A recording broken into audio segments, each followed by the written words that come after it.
இன்றைக்கான தேவ வார்த்தை என்னன்னு நீங்க கேட்டீங்கன்னாக்கா, நீதிமொழிகள் 13ஆம் அதிகாரம் 23வது வசனத்துல ஏழைகளின் வயல் மிகுதியான ஆகாரத்தை விளைவிக்குன்ற வசனம் இருக்கு. என்ன பிரதர், நாங்களே மழை வரலன்ற கஷ்டத்துல இருக்கிறோம், நாங்க எதுவுமே விளைக்கல, இந்த இதுல எங்களுக்கு எப்படி இவ்வளவு விளைச்சல் வரும் அப்படின்னு எல்லாம் நீங்க யோசிச்சுட்டு இருக்கீங்களா? இந்த மாதிரி காலகட்டத்துல கர்த்தர் ஆசீர்வதிக்க போறாரு. மழை வர டைம்ல ஆசீர்வதிச்சா உங்களுக்கு தெரியுமா கர்த்தர் ஆசீர்வதிச்சாருன்ட்டு?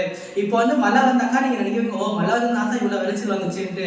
இப்ப மழை வரல இல்லைங்களா, கர்த்தர் ஆசீர்வதிக்க போறாருங்க. உங்களுக்கு மிகுதியான ஆகாரத்தை விளைவிக்க போறாரு. நீங்க பயப்படாதீங்க. ஐயோ இந்த மாதிரி காலகட்டத்துல இருக்குமே, மழையே வராது, இப்போ மார்ச் மாசம் வரும், கண்டிப்பா கர்த்தர் அதிசயங்களும் அற்புதங்களும் காண செய்வாருங்க. எப்படி ஈசாக்கா 100 மடங்கு ஆசீர்வதிச்சாரோ உங்களையும் ஆசீர்வதிக்க போறாருங்க. ஃபுல் வீடியோ டிஸ்கிரிப்ஷன்ல இருக்கு. Thank you so much for watching. இந்த வீடியோ எனக்கான வீடியோ நம்புறவங்க ஏசப்பா ரொம்ப பிடிக்கும்னு சொல்றவங்க நம்ம சேனல் சப்ஸ்கிரைப் பண்ணிக்கோங்க. God bless you.